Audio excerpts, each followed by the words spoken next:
Hey everybody! Happy Monday! Happy Mental Wellness Monday!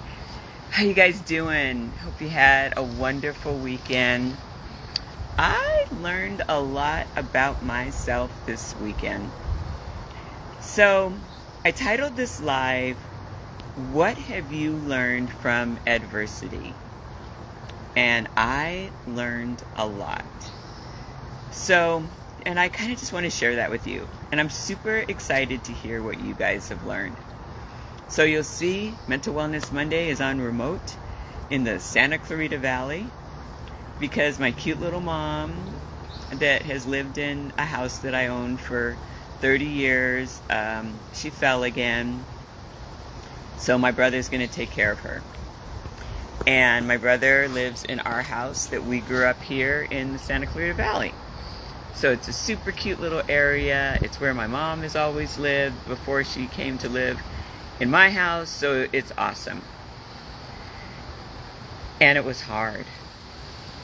And I know that I don't do the best job of admitting when things are hard. Like I'm always positive and woo, everything's going to be fine. And it is. And sometimes it's hard. And we moved my mom, who has lived in the same house for 30 years now, in 3 weekends. And, it's not easy for people to make a move.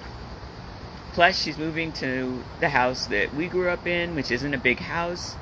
So she only has one room. And she had to decide what to take. Again, super hard.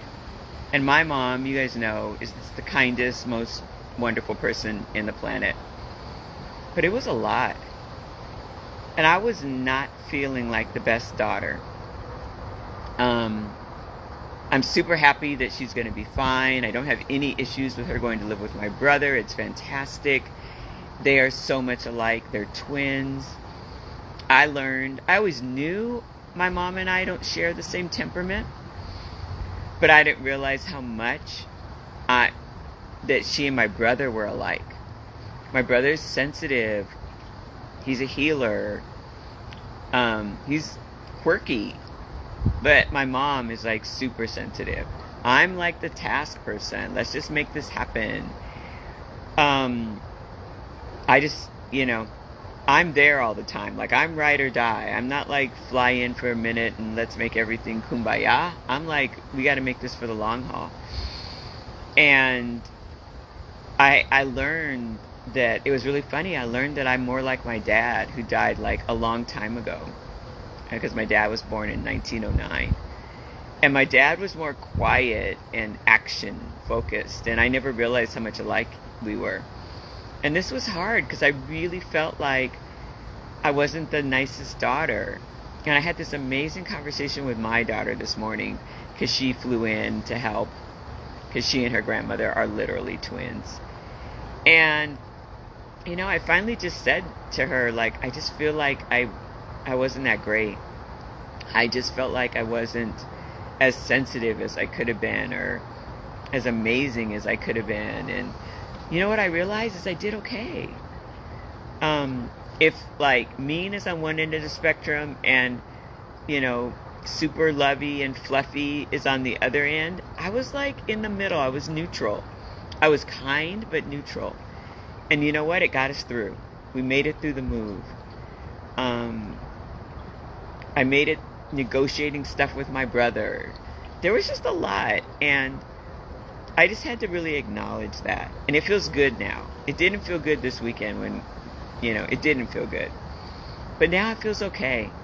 And so I think what adversity taught me is to be in the moment, to not judge it, to move through it, to be open to sharing with someone like what I'm feeling, to look at the bigger picture, that it's okay to prioritize myself. Let me say that for the back of the room. It's okay for me to prioritize myself. And it's all good. And it's all good. Let me take a breath on that one.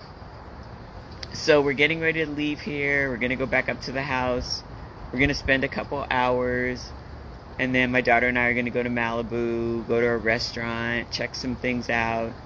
And then we begin the task of breaking down that house that my mom lived in, because now I'm going to move back down into that house. So it's going to be a lot. But you know what? It's always going to be fine. And I just need to remember to put my desires first. So, super excited to be here for you guys. Thanks for listening to my little therapy session. I probably need to give you all money that I pay for a therapist. But please don't ever forget that you deserve happiness now. Have a great day, everybody. Thanks for being here. Bye.